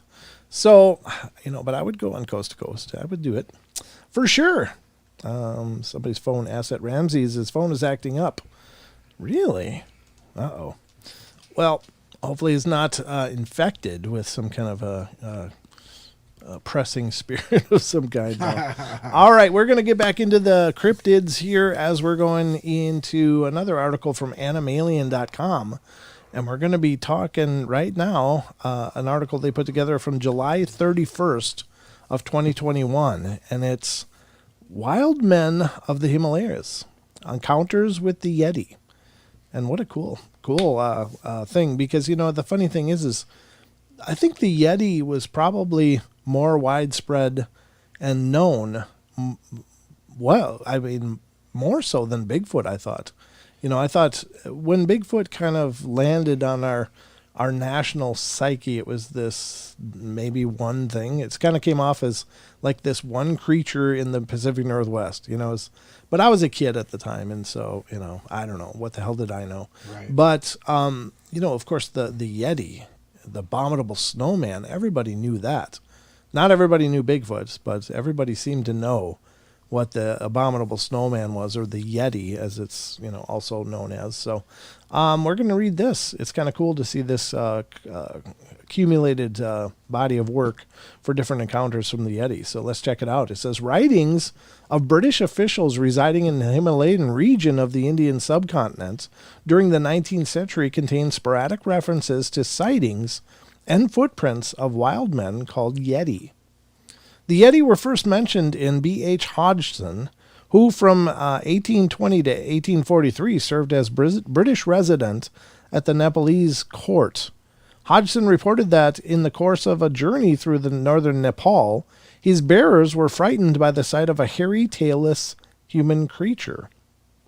Many will suggest on hearing a report like this, and hundreds have been recorded since Hodgson's time, that the Nepalese mistook an ordinary animal for a Yeti. The usual candidates for mistaken identity are bears or the langur monkey, but it is hard to imagine that lifelong residents of the Himalayas, intimately familiar with the wildlife, would have made such mistakes. Amen. I agree wholeheartedly. Mira Shackley observed that Yeti are found in Nepalese and Tibetan religious paintings depicting hierarchies of living beings. Here, said Shackley, bears, apes, and langurs are depicted separately from the wild man, suggesting there is no confusion, at least in the minds of the artists, between these forms. During the 19th century, at least one European reporter reported personally seeing a captured animal that resembled a Yeti. A South African man told anthropologist Myra Shackley, "Many years ago in India, my late wife's mother told me how her mother had actually seen what might have been one of these creatures at Mussoorie. I don't know if I'm pronouncing that right, but that's my best shot. In the Himalayan foothills, this semi-human was walking upright, but was obviously more animal than human, with hair covering its whole body. It was reportedly caught up in the snows. His captors had it in chains." Wow. During the 20th century, sightings by Europeans of wild men and their footprints continued increasing during the Himalayan mountain climbing expeditions.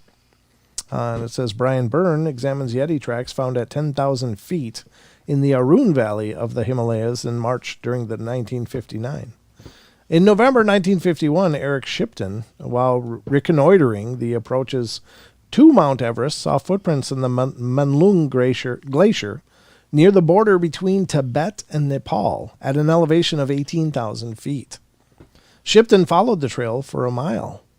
A close-up photograph of one of the prints has proved convincing to many. The footprints were quite large. John R. Napier considered and rejected the possibility that the particular size and shape of the beast, our best Shipton footprint, could have been caused by melting of the snow. In the end, Napier suggested that the Shipton footprint was the result of superimposed human feet, one shod and the other unshod. So one with a shoe and one without. Who's going to be walking on snow with no shoes? Or even just one shoe. I know. Come on. In general, Napier, who was fully convinced of the existence of the North American Sasquatch, was highly skeptical of the evidence for the Yeti, but as we shall see later in this section, new evidence would cause Napier to become more inclined to accept the Himalayan wildmen. In the course of his expeditions to the Himalayan mountains in the 1950s and 1960s, Sir Edmund Hillary gave attention to evidence for the Yeti, including footprints in the snow. He concluded that in every case, the large footprints attributed to the Yeti had been produced by merging the smaller tracks of known animals. To this, Napier himself, a skeptic, replied, "No one with any experience would confuse a melted snow footprint with a fresh one. Not all the prints seen over the years by reputable observers can be explained away in those terms. There must be other explanations for footprints, including, of course, the possibility that they were made by an animal unknown to science." No. Yes.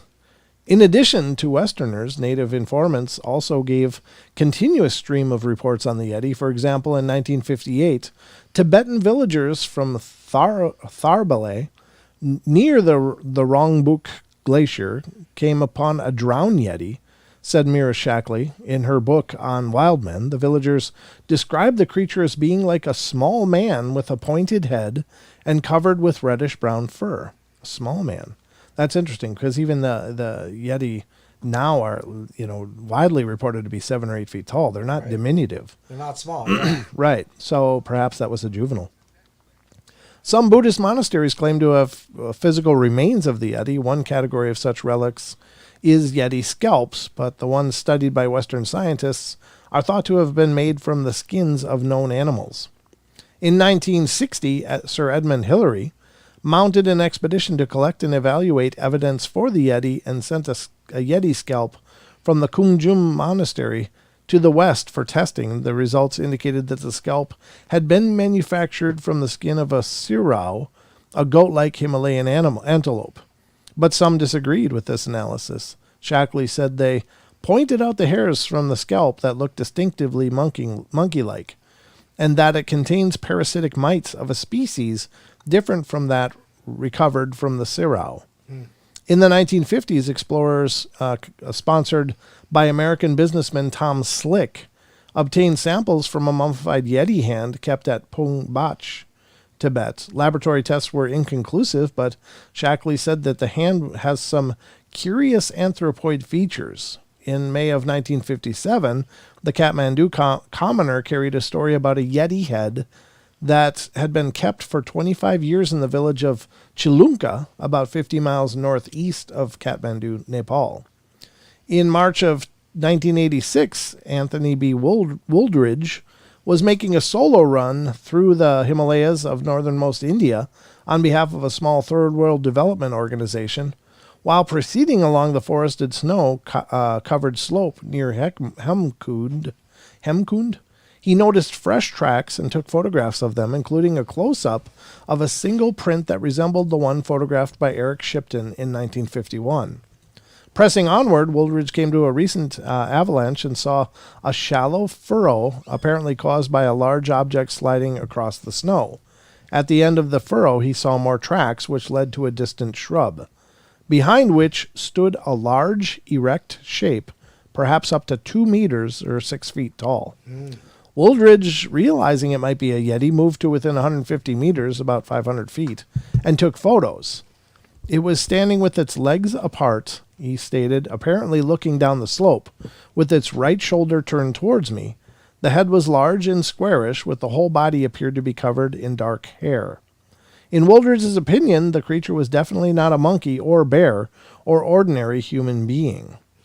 Woolridge observed the creature for 45 minutes but had to leave when the weather worsened.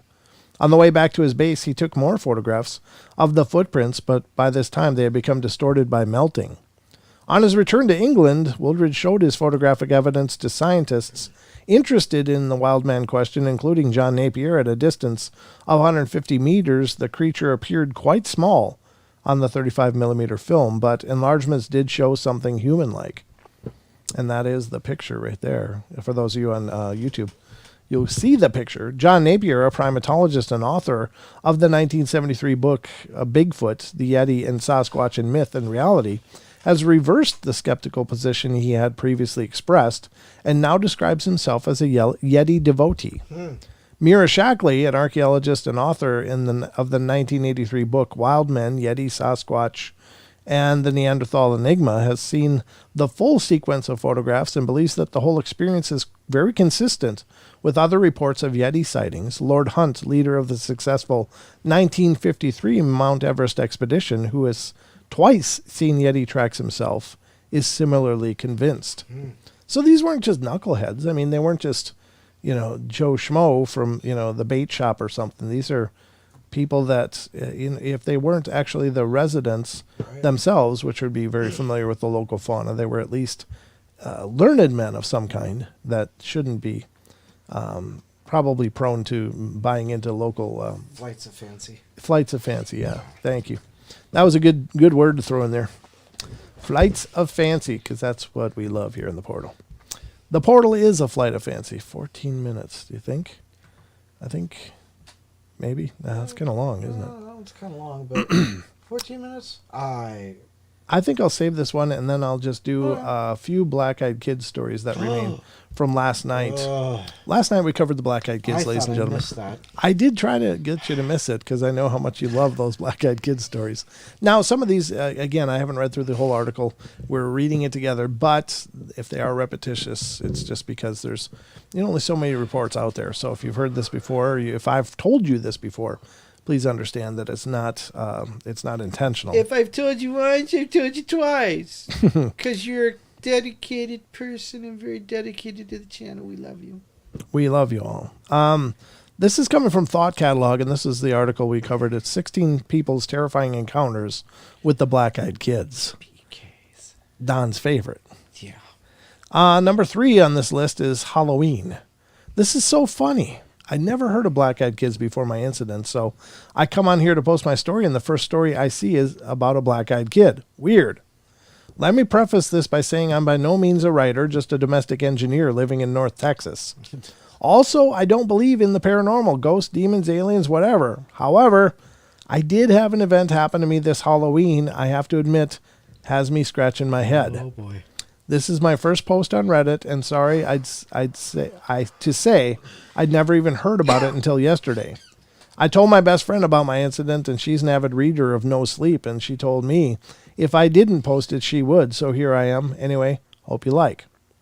So it had to be a slow trick or treat night. It had been a slow trick or treat night in our neighborhood that evening, which is pretty odd in itself. We usually have kids from different areas dropped off in ours and have a constant parade at our door. Well, that night, I'd say we had no more than 8 or 10 groups of kids come by the entire night. It was about 9:30 p.m., and my husband and I were sitting in our family room watching some of the ghost shows based on supposedly actual events. And like I said, I don't believe in that stuff, but I do like a good ghost story every now and then. And it was Halloween and all. We hadn't had any activity at the door in over half an hour, and I was getting late, so I decided to turn the porch light off and let our dog Chloe out of her crate. I don't know, maybe I did read this one last night, but let me see. Chloe is an American bulldog and is very docile. We only put her in the crate because we were afraid she'd try and get out to play with all the kids. And I didn't want to have to chase her down the street. Also, we didn't want her to scare any of the kids because she would look a little intimidating to the younger kids. So I turned the outside light off and let Chloe out, and she followed me back to the couch and lay down at my feet. It was getting close to 10 p.m. when my husband decided he'd had enough fun for the night and was going to go upstairs, take a shower, and get ready for bed. After all, it was Thursday. He still had to get up early the next day. My teenage son was out with his friends at a local haunted house and wasn't expected back for another hour or so, so that left me alone on the couch with Chloe. Now, just because I don't believe in ghosts doesn't mean those shows don't freak me out a bit. And being alone now watching, I'd have to say I was kind of on edge, as it were. It wasn't long after I heard the upstairs water for the shower turn on when there came a light knock, knock, knock at the door. My initial reaction is, what the hell, really? It's almost 10. Go home. But soon an uneasy feeling came over me. Why the knock? Our doorbell glows, and it's in the dark, and without the porch light, it would be extra obvious to anyone there. I paused. I couldn't really just ignore it. Our front door has a big beveled glass panel, and anybody right at the door could see in enough to see someone was in the family room watching television. It'd be pretty rude for me to just sit there and not answer it. Knock, knock, knock again from the door. I glanced down at Chloe. She was gone. My gaze followed her usual path to the door, expecting her to be on her way there, as she normally does. Nothing. She wasn't there. I stood up to look around the room better and found her crouching by the back door like she was wanting out. However, she never asks to go out like that. She's always comes and licks my hand or puts her head on my knee. This was totally out of character for her, and I have to say, heightened my anxiety. Chloe, crate, I said. She just turned back to look at me like, hell no, lady, I ain't moving. I yelled up to my husband, but if he was already in the shower, I knew there was no chance of him hearing me. Knock, knock, knock. About that time, a car drove down our street and cast just enough light on the door to where I could see the silhouettes of two small children through the glass. I instantly felt relief. It was just some kids, probably a couple of my neighbors on their way back home and wanted to stop by and show me their costumes or something. I headed to the door and looked back to make sure Chloe wasn't going to follow me. What a great watchdog, I thought to myself as she just sat there. I turned on the porch light, and when I got to the door, and sure enough, I could see through the glass, there was a couple of pretty small kids, a little late for such young ones. I thought and began to wonder about what kind of parents would let their kids run the streets that late at night. I only opened the door enough to where I could block Chloe's escape if she decided to grow some balls, which was only about 2 feet. What struck me immediately was the kids weren't wearing any costumes. They were in normal street clothes. Also, no customary trick-or-treat either. I began to feel very uneasy again. It was a girl and a boy, and the girl to my left was older. I'd say about 11 or 12, and I could see she was blonde, but I couldn't make out any distinct features as our lights are high above and on columns at the front porch, so most of the light was coming from behind them. I had not opened the door wide enough for any light from inside to hit them directly, and the boy was younger and looked about a foot shorter. I'd say 8 or 9 and looked to have light brown hair. The girl very politely spoke up. Ma'am, can we please come inside and use your phone to call our mom? As she spoke, something in the pit of my stomach was telling me something was wrong. What kid, even at that age, doesn't have a cell phone of their own these days? I couldn't remember the last time I'd had anybody ask to use my phone. Hon, don't you have a phone of your own you can call your mom on? I asked. This was where things got really weird. Both kids turned to look at one another like they were going to say something to one another, but neither ever spoke. They both turned back to me, and the girl said, Ma'am, my cell phone battery doesn't have any charge left. Can we please come inside and call our mom? We're out alone out here, and my brother is scared. I have to admit there was 2 competing feelings going on inside me. The first, that of the mother's heart wanting to help these 2 small children get to their mom. The other, a sinking feeling in my gut that was keeping the other feeling at bay. It was then I noticed that during the short conversation I had already opened the door a few extra inches, which I was completely unaware of doing. I stopped. Honey, why don't you give me your mom's number and I can call her myself? Another pause, and they again looked at one another. After a short moment, they turned back to me, and the girl said, Ma'am, my little brother has to use your bathroom. Can we please come inside while you call our mom? And with that last statement, the little girl moved closer towards the door like she was going to just walk in on me. As she did, she stepped into the light coming from inside the house, and I got my first real good look at her. Solid, jet black eyes. That's all I could see. The mother instinct was gone and replaced by terror. I don't think I've ever felt like that in my life. I could feel every hair on my arms and back of my neck standing at attention. I closed the door to just where my face was able to stick out. The little girl stopped and again pleaded, "Please, ma'am, we're really scared and alone out here. We have to come inside. Please help us." Then, like on cue, both kids began to whimper and cry. And that's when the fear took over, and I shut the door, locked the door. "I'll call your mom if you give me the number," I shouted through the door, "but I'm not letting you into my house." Not a damn way. I could still see them standing by the porch, just staring at me through the beveled glass pane. Part of me wanted to run upstairs to my husband, but the bigger part of me didn't want to lose track of where they were. That would have freaked me out even more not to know where they were. After what seemed like forever, but probably only a few seconds, I decided to call my neighbor that lives across the street. As I made my way to the side table by our couch to my phone, I glanced out the back door. Chloe was nowhere to be found. We later found her in the guest room under the bed.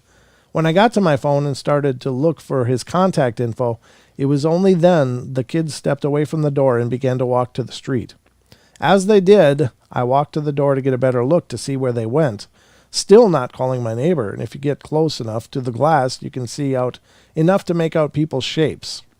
But you can't see much detail. Of course, standing that close to the door would make you pretty obvious to anyone outside looking in. From the door, I could see that the kids were standing under the street lamp nearest my house, just staring at me. As I lifted the phone to my ear after calling, only then did the kids start walking down our street. I met my neighbor out under the lamp once he was out there, but the kids were nowhere to be seen.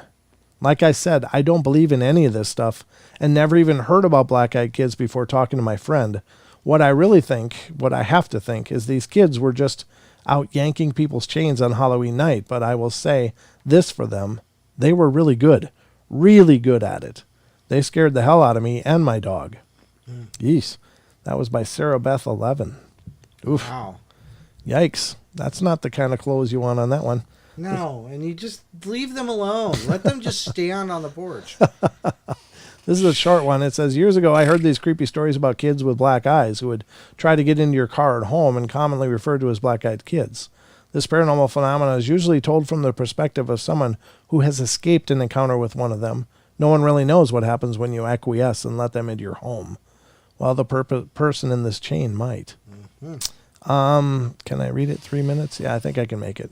I'll read this and that'll be about the end. It says, "You must let me in. On March 17th, 2008, I had my one and only encounter with a black-eyed kid. Before my experience, I had never heard of anything having to do with black-eyed kids. I was 12.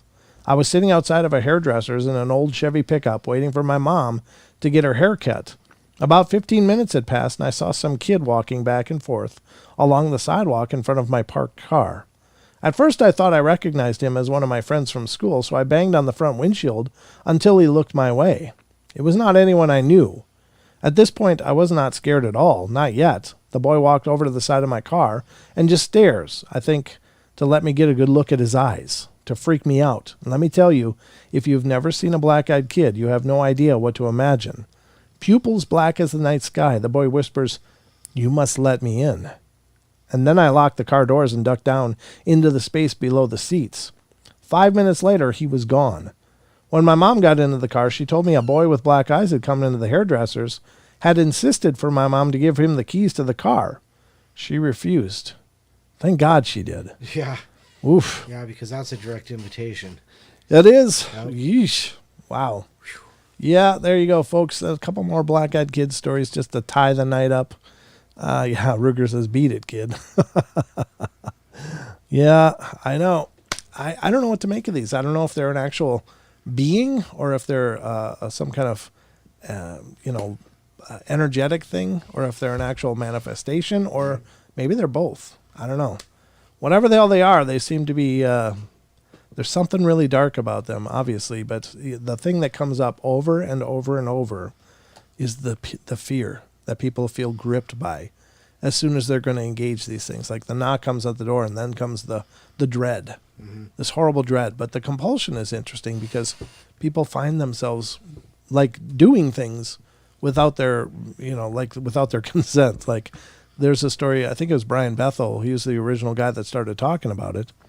And thanks for that opinion, but no thanks, Ghost. There was he said that And he swears, even to this day, that it's a true story. So believe it or not, it's up to you. But the point is that he found himself reaching to put the window down lower, even though he definitely didn't want to. And that's the compulsion thing is pretty interesting if it is indeed a real phenomena. Now, is it or isn't it? I don't know. Obviously, some people feel like it isn't, and that's their right. But we talk about ideas here on the portal. That's what this is. It's a discussion about the paranormal. So if there's parts of the paranormal you don't want to discuss, then good on you. But it's what we're doing, right, Don? That's what we're doing. That's what we always do here on the show. So, ladies and gentlemen, this is about going to wrap it up. Don? Nope. Good night. Good night. All right, love you all. Be good, be kind, be nice. Take care of each other. Help each other out. Find the magic in every day. And remember to laugh as much as you can. Good night, everybody.